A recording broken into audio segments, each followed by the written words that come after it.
Today's guest is Rachel Fugate. She started photographing weddings in 2011 and didn't really become successful until she started embracing her introvertedness. A big name educator told her to get a better personality if she wanted to be successful, so she decided to prove them wrong, which she did when she made six figures the following year. She really wants you to embrace your quietness, which is what we'll talk about in this episode. You're listening to Sustainable Photography, where you get support and education to build your profitable business in a way that supports your way of living. I'm Ingvild Kolnes, and after 11 years as a photographer, I want to share what I've learned with you. So if you're looking for confidence, inspiration, and to-the-point tips, keep listening. For full transparency, I also want you to know that I'm a mentor with paid offers, and I might mention some of those in this episode. Hi, Rachel. Thanks for joining me on the podcast. I'd love to know more about you. Can you tell me a bit about who you are and how you got started? My name is Rachel Fugate, and I've been shooting weddings for 10 years now. But I've always considered myself an artist. Even when I was a little kid, I had toy cameras and art sets, and I love to paint and to draw. My photography journey started when I was about 14 years old. That's when I started making my friends dress up, and we would do fashion shoots. And it just kind of evolved from there. I would take my friends out to fields or creeks and just make them model for me. I don't know if they enjoyed doing that, but it was fun for me. Then, after I graduated high school, one of my friends asked me to shoot their wedding, and I had no idea what I was doing. I probably shouldn't have agreed to shoot their wedding. Um, then I studied photography in college, which was really cool because the university I attended was an all film based photography program. So I learned how to develop my own film and make my own prints in a dark room. And I'm so grateful that I have that experience. But I ultimately switched majors and graduated with a marketing degree because that seemed like a more useful degree. And I'm grateful for that as well. I'm grateful that my 21-year-old self was wise enough to do that. Even though it was extremely hard to go from developing my own film and studying something I was really passionate about to like sitting in finance classes and being bored out of my mind. And from there, I went full time with photography after I graduated. Wow, that's really great. It sounds like you've had quite the artistic journey. Well, as you know, this podcast is all about sustainability, and I'd love to know, what does sustainability look like to you? A sustainable business to me means that my business fits into my life and not the other way around. I think when you're in the first few years of your business as a wedding photographer, you're like, oh my gosh, yeah, I booked, 30 to 40 weddings this year. I must be successful. Like I've made it. And if that works for you, that's great. But as an introvert, my energy is very important to me, which is why I spend so much of my time doing things that recharge me. I love weddings, but I do not want to spend most of my weekends shooting them. I want to spend my weekends with my husband and our dogs, taking trips, having a lazy day, going to the farmer's market, hanging out by the pool. And I want to charge prices that can support that. So, Yeah, I couldn't agree more. I'm an introvert too, and just preserving my energy, it just matters so much. And even if you're not an introvert, you have to make sure that you spend your energy wisely and to make sure that you do the things that you want to and build your business in a way that it actually supports your life and the way you want to spend your time instead of just scrambling to just stay afloat, basically. yeah, Yeah. absolutely. Mhm. But you're not just a photographer, you also have a course for introvert photographers. Yeah, and it's currently not open for registration. It was kind of a limited launch that I did last summer. I don't know when the next time I'll launch it is, but I just noticed that there was a big gap in the education market, and a lot of educators are catering. I wouldn't say to extroverts, but a lot of the advice given out is very extroverted in nature. And actually, the thing that kind of spurred this whole introvert course is I attended a really big workshop back in 2018 with some big name educators who have recently been like quote unquote canceled for like being bullies and homophobic, and like they're terrible people, Oh, but they wow. were really popular for a few years. And all of their alumni had these amazing success stories, and I was like, okay, I'm going to go for it. And I went, and there was one part of the day where they were talking about responding to emails, like inquiries. So a couple inquires with you about shooting their wedding, and they were like, use Gen Z slang, use a bunch of GIFs in your emails, and just all these things. The whole day they were preaching about getting on your Instagram stories and showing your face and, doing all these things. And so I raised my hand and I was like, do you have any advice for introverts? Because like, this is great. I love this, I love that this works for you, but like, this isn't really my personality. And they said, and I quote, get a better personality. Sorry if that hurts your feelings, but it's the truth. That is And shocking. I Terrible. know, Hmm. yes, it was awful. And I was just so like shell shocked that I didn't have a response, because I was just like, what? Did they really just say that to me? And so that could have gone two ways. I could have believed the lie that, okay, I'm broken. I just need to be extroverted in order to become successful. What I decided to do is I was like, you know what? F them. I'm going to go create my own rules. And the next year I made six figures in spite of them, not because of that workshop, but despite the advice they gave me. Good I for was, you. yeah, thank you. But yeah, Yeah. that's kind of the whole thing that inspired my introvert course, is that Mm. I did research after that workshop specifically for introvert photographer education, and I could not find anything else. And I kind of talked about it a lot on my Instagram stories, and I got so many messages. They were, from a lot of other photographers. They were like, "Oh my gosh, this is so true. I'm so glad that you were speaking about this." So I was like, you know what, people need this, and they need to hear this, and I want to help people be successful in their business as introverts, and like authentically as themselves, not trying to be extroverted or somebody that they're not. So Yeah. I think a lot of photographers think that there's like a certain way you have to be to make it. I definitely thought so. I my experience isn't as terrible as yours, because that is some pretty horrendous stuff. But I was at a wedding where there were several weddings at that venue going on at the same time, and in the elevator I was in there with another photographer, and he was like talking to everyone and asking them questions, and then later on I saw him like being pretty much the center of attention when he was like directing people around and doing all this stuff. And then it kind of hit me that, ah, I don't have to be like him. My superpower, I'm not the invincible.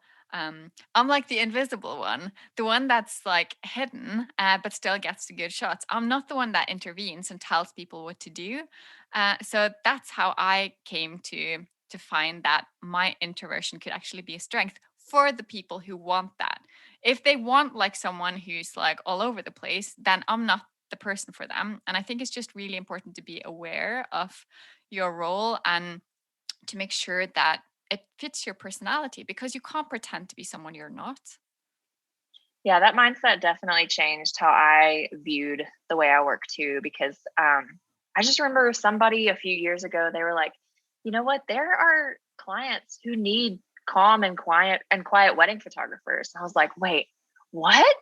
Like I thought couples just wanted extroverted, bubbly photographers who were going to hype them up, Hmm. but that's just not the way I work. It feels very uncomfortable. And somebody said that to me, and I was like, oh my gosh, you're so right. Yeah. Yeah. I think that's it's a huge moment when you realize that you're allowed to just be yourself, and that's the best way, because then you're getting the couples who want what you have to give them, because as you say, not everyone wants that yeah, overly bubbly person that can hype them up when they're actually a chill couple who just want to stay as they are. Yeah, all couples have all different personalities. I know personally, if I hired someone who was really bubbly and extroverted, I would be kind of turned off. Like, I don't want somebody constantly just like, I don't know. It's hard to be who you are when you're dealing with someone who is kind of the opposite personality of you. You'd kind of feel like forced into a role that isn't really you. Yeah. Yeah. When you've been working and kind of training to be a better photographer and getting to this realization that there is more than one way of being, you have of course had a really terrible experience, but have you had any good experiences? Is there any kind of resources that have helped you along the way to get you to where you are today?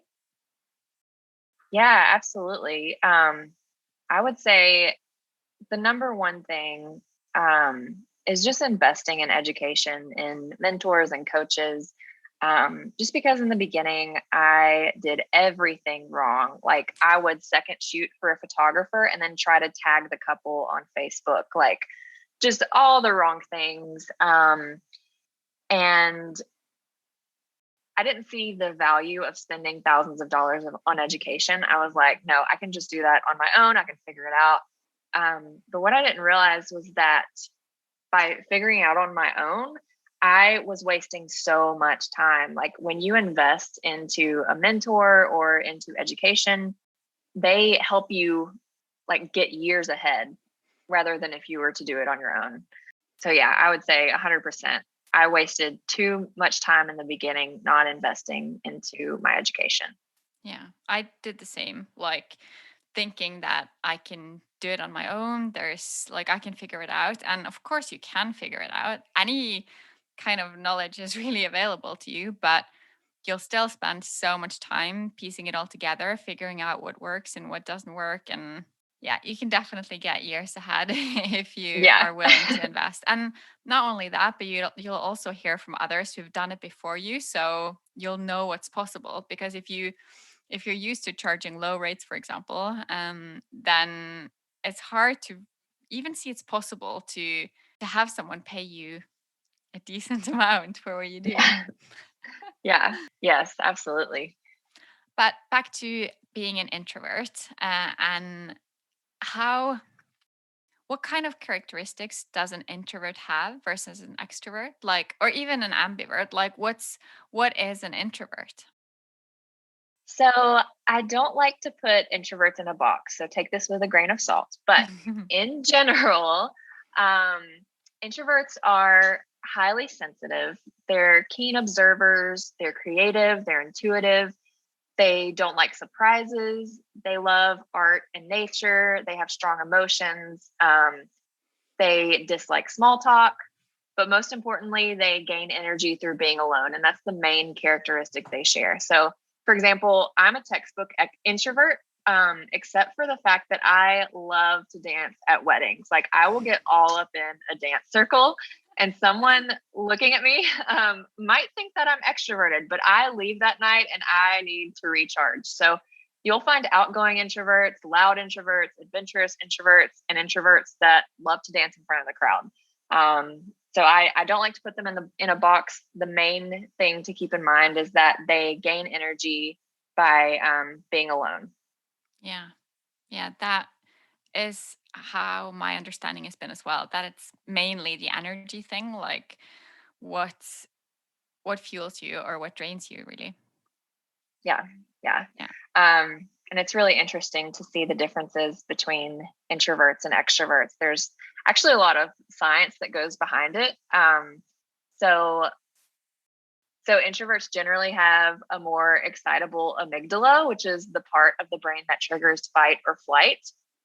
So this means that introverts approach new things really cautiously and they think and feel deeply. Whereas extroverts are low reactive, which just means that they're usually unfazed by new things. Extroverts are also more likely to be highly reward sensitive, where introverts are more likely to delay gratification. So we're actually like physiologically different from each other, which is really fascinating to me. Oh, really? I didn't even know that. Yeah. Does it impact like how you would communicate with an introvert, or how an introvert would communicate with their couples? Because that's something that I've always found challenging sometimes, when it's like, how do I kind of almost intervene with this couple as an introvert? Because I don't, at least for me, I kind of like my space, and then I would assume that others like that as well. So do you have any tips for an introvert photographer communicating with their couples, whether that's on email, or if it's on the phone, or actually during a shoot? Yeah. So let's see. So I'm a big believer that you don't have to follow the rules when it comes to running your business. So like I know most photographers do phone call consultations, but if you hate talking on the phone, like just don't do it. I cut out phone calls and I know that sounds like so crazy, but I cut out phone calls for a couple of years, and my business still thrived. Hi, so I promise this episode isn't over, but come on over to Instagram and say hi and let me know what you want me to cover next on the podcast. You'll find me at Ingvild Kolnes. And I've recently actually added them back into my workflow because I found a way that feels good to me.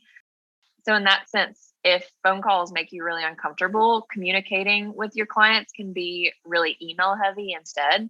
Um, that's a lot easier for most introverts. And when I'm heading to an engagement session or a wedding, I have just a list of questions in my head that gets them talking. And there's also something to be said about your inner extrovert and quote unquote, your inner extrovert. I know all the introverts are cringing hearing that phrase, but hear me out. Listen, I used to think that I was being fake by acting more extroverted, but I had a light bulb moment when I was reading the book Quiet by Susan Cain, and I heard her take on it. And it basically just all boils down to the passion you have for what you do. She calls it self-negation versus self-monitoring.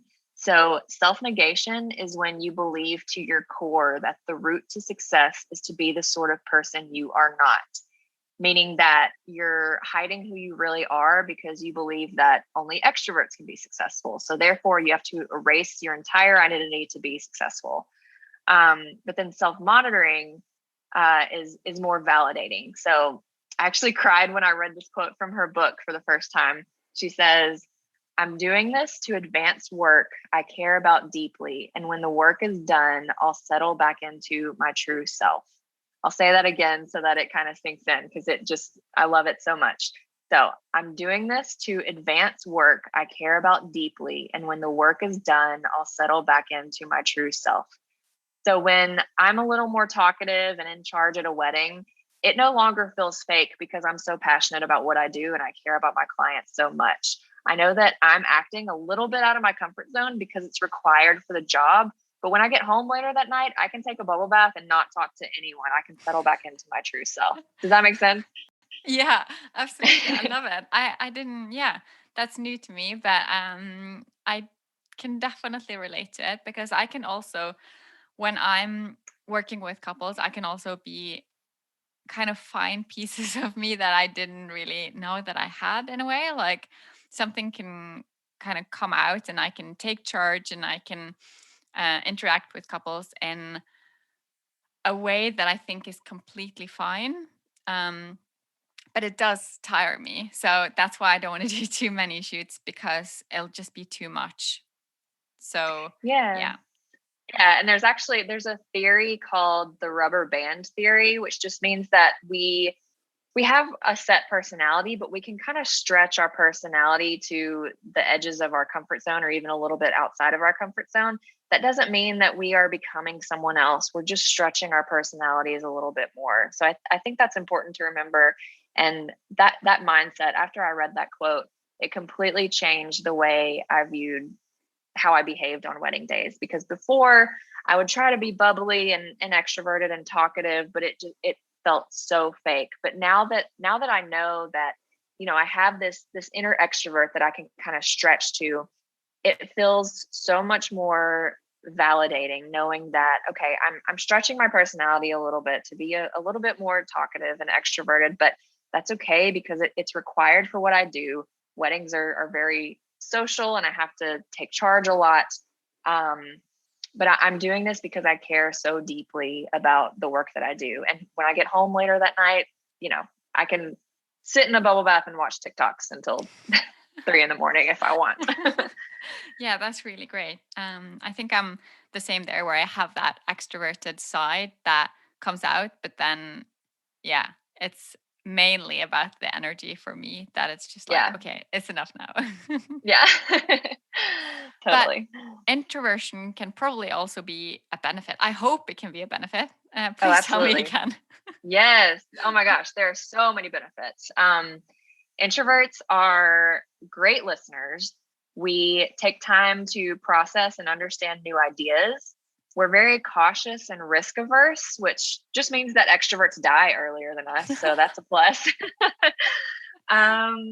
We think before we speak because we process thoughts internally, where extroverts are external processors, which is why they're often very talkative. They're saying things before they think because they're external processors. They're processing it while they're speaking. Introverts are very observant, which comes in handy as a wedding photographer. We generally, okay, look, I want to preface this. I don't want to throw our extroverted friends under the bus because there's a story I want to tell. We all fit together like a puzzle piece, but there are some qualities about extroverts that may come across as a little negative, but I promise that we love our extroverted friends. We generally have better ideas than extroverts, but that just because but listen, it's because we take the time to really explore and think about them. Whereas extroverts generally, again, I don't like to put people into a box. But generally extroverts just kind of blurt out their ideas. Another interesting thing, and I think this is in Susan Cain's book called Quiet. But she talks about how, a lot of the big companies, since extroverts, it's kind of like the phrase, the squeaky wheel gets the grease. So like, because extroverts are the ones speaking up in board meetings, they're the ones whose ideas just kind of get passed along up the ladder. And even though they're not the best ideas, a lot of the introverts have the best ideas, but they want to process it and explore it thoroughly before bringing it to someone. And they often just don't speak up until they're ready. So when an introvert speaks, be sure to listen. Anyway, so another example that I love in Susan Cain's book is that, hundreds to thousands of years ago, when humans were still exploring and settling, it was the extroverts going out, crossing the ocean, exploring a new land. But it was the introverts that stayed behind and grew the crops, built the houses, tended to the sick. So extroverts help us expand, but introverts help us thrive where we are. So we all kind of fit together like a puzzle piece. Like neither one is better than the other. We all have strengths and weaknesses, and we all just fit together. And I love that kind of analogy story that she gives. Yeah, that's really cool.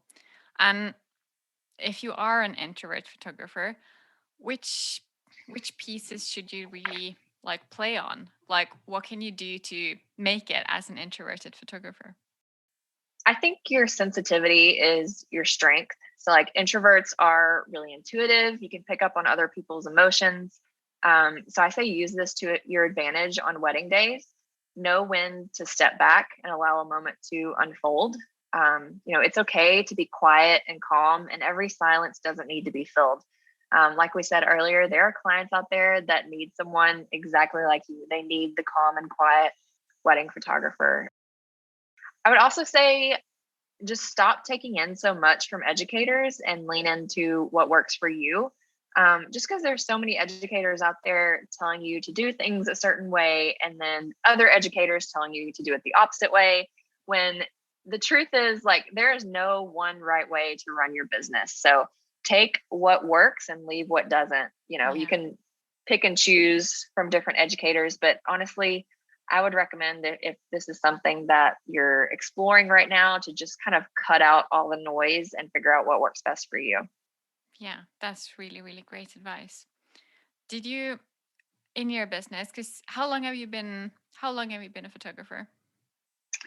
I think I'm in year 10 of weddings. Oh, really? Cool, me too. Yeah, that's Ah. crazy. So out of those 10 years, what do you feel has been like your biggest learning experience or your biggest failure? Oh gosh. So there was a time, maybe in like my second year of photographing, where I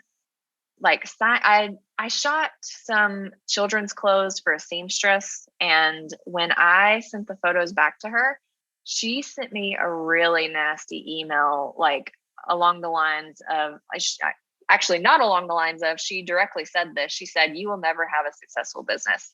She's like, "The colors are all off. These are awful." Um, and I cried the whole day. Like, that was my first experience with someone not being happy with their photos. Also, I just want to add, I did this for free for her. So like, Yeah, of course. just ridiculous. Yeah. So I cried the whole day. And then at the end of the day, I remember thinking, okay, this is going to be a defining moment for me. Like, I can take what she said to heart and just give up, or I can just keep going. And then that kind of happened again later at that workshop where they told me to get a better personality. Mhm. Um, so I feel like, I don't really know if those are necessarily failures, but I feel like just the biggest lesson that those situations have taught me is, as cliche as it sounds, to just keep pushing, never give up. Don't let people's opinions of you stop you from doing what you want to do. Oh, that's really good. Yeah, I really like that. It is important to keep going, and someone is always going to dislike you for whatever reason, and someone's going to like you. You can't make everyone happy. That's just not possible. Yeah, that's so true. Yeah. Where do you get your motivation from? I think the people I work with, I just really love my clients. I attract really, really kind people. And they're all, for the most part, like just so laid back and fun, and they care so much about the experience that they give their guests and their family at their wedding. And I love them so much. I know that's kind of cliche again, but like, I think the people. Yeah, that's lovely. That's how it should be. Do you know what it is you do that attracts the kind of people that you want to work with? Yeah, I try to make my brand very elevated but approachable. And I think one of my brand pillars is that, my photos are unstuffy. Like, I I want to be approachable and kind, and I myself am a very just like laid back person. I'm an Enneagram 9, so I feel like I just kind of put out that energy and it comes back to me. Yeah, I think that's a really important point that you have to show up as yourself to be able to Hmm. get clients that you really get along with. Because if you're just going to try to do kind of what everyone else does, you're just going to get people who are, I don't know, all over the place. You're not going to be Hmm. special enough to get the people that you could actually be friends with, which it sounds Absolutely. like you do. Yeah, yeah. And again, in my first, gosh, like 4 or 5 years of shooting weddings, again, that was when I was trying to be someone that I wasn't. And the clients I was attracting in, I mean, of course, some of them were great and kind, but it was, like you said, just kind of a random assortment of personalities and weddings. And I think it was because I was just putting out a jumbled mess. Mhm. Yeah, absolutely. And kind of adding your introversion to your brand, I'm Yeah. sure that helps a lot as well because then you'll really get people that are your kind of people. I know. I even get some of my brides, they email me or message me on Instagram, and or even at their engagement session or their wedding, they come up to me and they're like, I so appreciate everything you talk about when it comes to being an introvert. Like that is so, Oh. um, I had one bride who was like, she said something like, I told all of my bridesmaids that you were an introvert, so you understood me. And I knew that you were going to take care of me on my wedding day because you talk about how, being an introvert helps you so much on wedding days. I was like, Mm, that's so sweet. Thank you. that's lovely. Oh, that's really, really nice. Stay with me while we take a quick break. As I mentioned earlier, I'm a mentor, and my main offer is the Sustainable Photography Program. Here's a mini ad for that.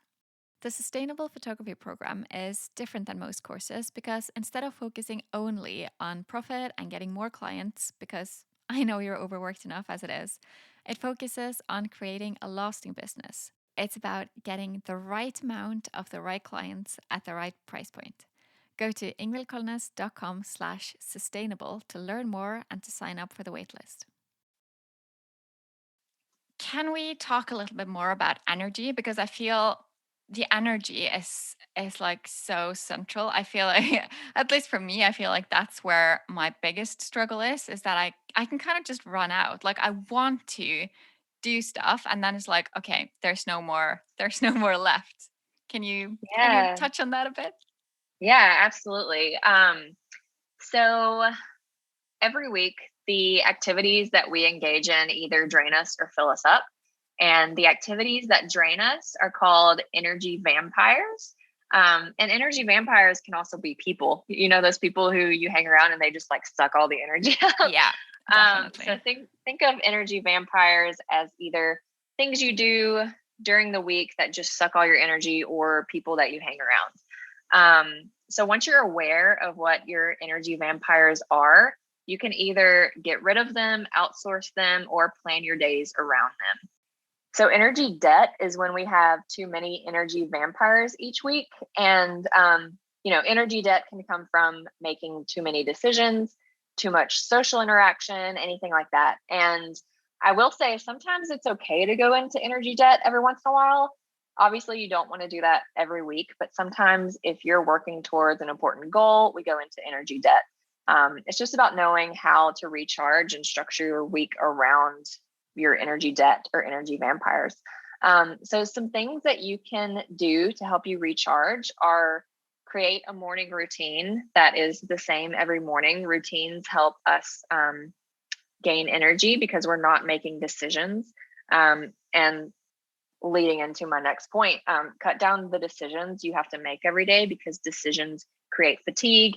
Fatigue creates energy debt. Set boundaries with how often you'll be social or be around certain people. Take days off and plan ahead. So, like, if you know that you have a busy week coming up, plan little things throughout the day to recharge.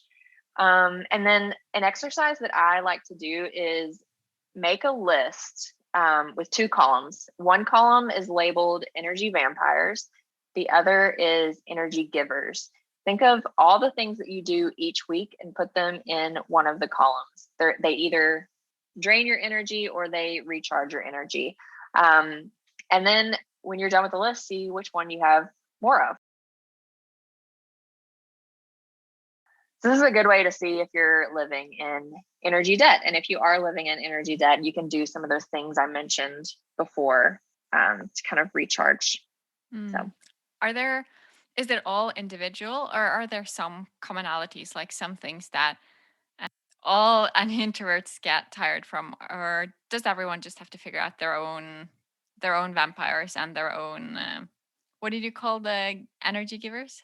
energy givers, Oh, yeah. okay. Yeah, again, like I said, like I don't like to put introverts in a box. So some introverts can be more social than other introverts. I think it's something that you will just want to figure out on your own. And a way that you can tap into your energy givers is to find like a core personal project to work on that can help you recharge your energy. So like think of something that you really love to do as a kid that you haven't done. So like for me, that was roller skating at the roller rink. So like I Oh, bought a cool. pair of roller skates like a couple months ago. Um, and I used them once because I was afraid of breaking my arms before all my weddings in June, but I plan to do that again soon. Um, but that's a good place to start. Think of things that you love to do as a kid and start doing them again, whether that's painting or drawing or going outside and like building. Did you do this as a kid where you would pick a bunch of like plants and leaves and branches and dirt and mud and put them all in a bowl and just like make potions? Or am I crazy?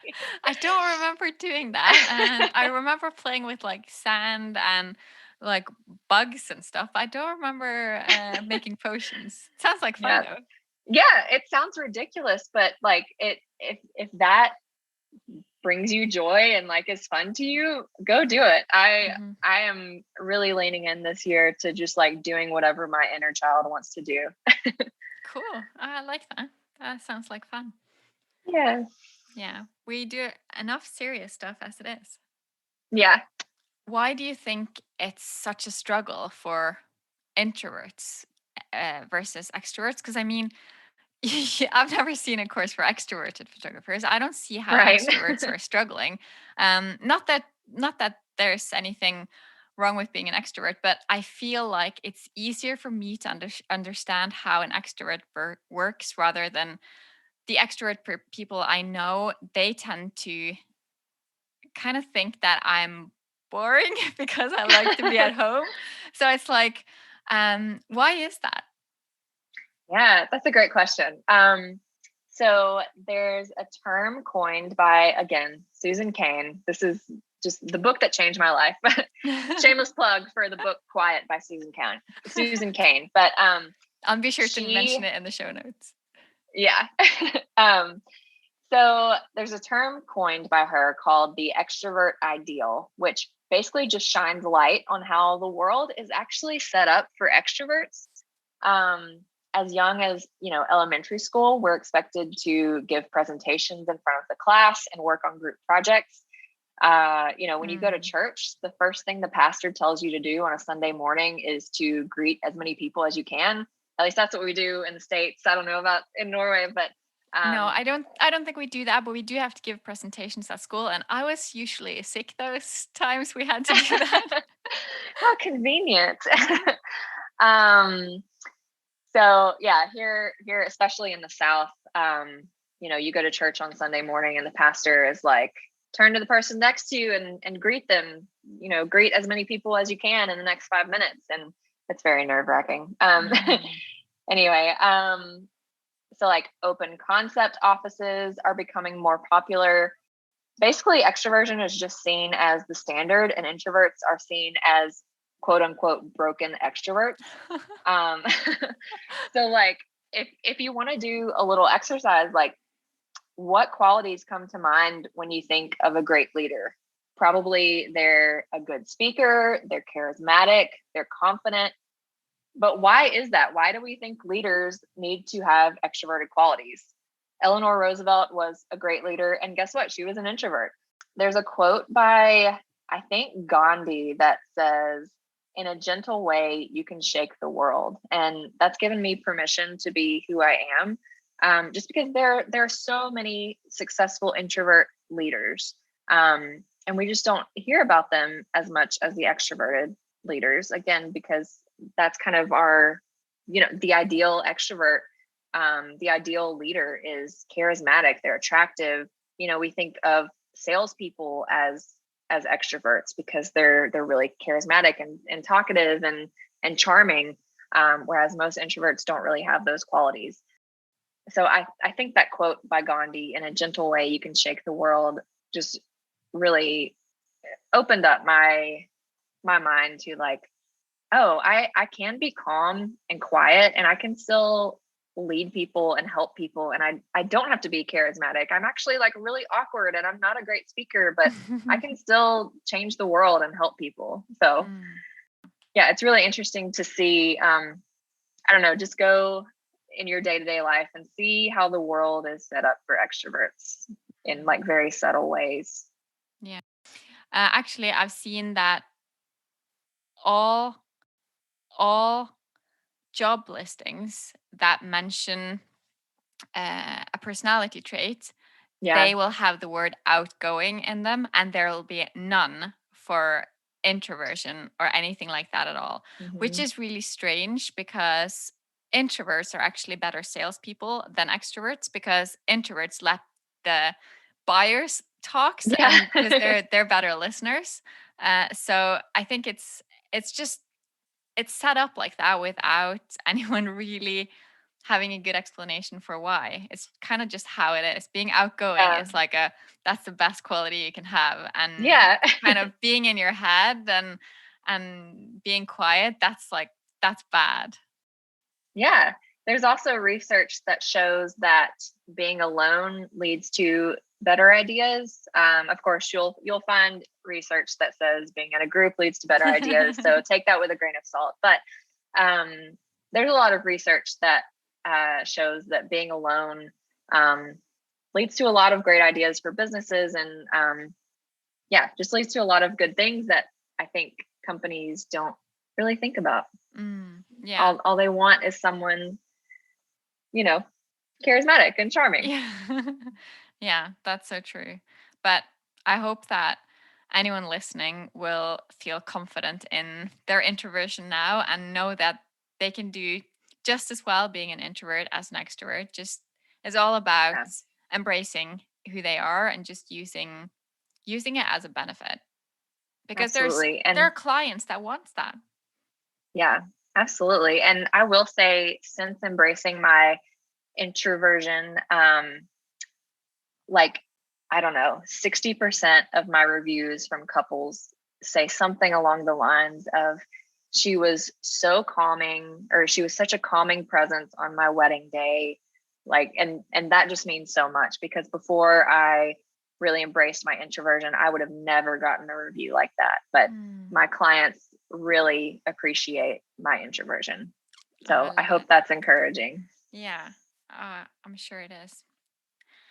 And I just want to ask you, what's one thing you would recommend doing to build a sustainable business? I would recommend to start prioritizing fun. And I know that seems, maybe that's a little counterintuitive, but money flows when you're having fun. So what I do is I get a big desk calendar and I write out all the things that I want to do over the course of a year. So sometimes that's, okay, I want to go to the farmer's market on this day. I want to take a weekend trip on this weekend. And I bring my husband into it, and we write out a list of all the things we want to do that year, and then we put them on the calendar. And we're not perfect at that. Sometimes we'll be like, oh, we were going to go to Utah this weekend, but I got this amazing dream inquiry. Can I take it? And he's like, yeah, okay. Like, we're not perfect at it, but I would recommend starting there. If that feels too hard or scary, then just start taking off one day a week. I take Fridays off and I call them my Rachel Day or Fun Friday. I don't know. I haven't settled on a name, but I basically just like leave my house and I just go do whatever I'm feeling. Again, I am really big on just kind of letting my inner child do what she wants to do. So like, whatever my inner child wants to do that day, we go do it. And I give her my wallet and I let her buy whatever she wants. And it's amazing. It sounds amazing. I actually used to have an Ingvild day as well, where I did like just my own things, but I've kind of forgotten about it. I think I should bring it back. Yes, it's so fun. Highly recommend. Yeah, it sounds like a really good thing. Thank Yeah. you so much. What if someone wants to learn more from you? What can they do? Yeah. So I have a free mini introvert course, I guess. I don't really know what to call it, but you can sign up on my website. I think it's just called Free Introvert Mini Course, and it's 5 lessons, I believe, that get sent to your email 5 days in a row. And there's a lot of really good information in that. And I have no plan on when I'm launching my introvert course next, but probably sometime within the next, I don't know, 6 months or so. I'm hoping. I don't know. Cool. I need a That's so break right exciting. now. Yeah, My energy needs to be recharged before I try to launch that again. So completely understandable. I'll definitely be sure to link to your free course in the show notes, as well as your Instagram, of course. perfect. Yes. Awesome. Thank you so much. Thank you. Thanks for listening to Sustainable Photography. Head over to Instagram at Ingvild Kolnes to tell me what you want future episodes to be all about. Check out the show notes over at ingvildkolnes.com/podcast. You can learn more about the Sustainable Photography program and sign up for the waitlist there. To get more of this content, make sure you subscribe to the podcast and leave a review. Your support makes all the difference. Talk soon.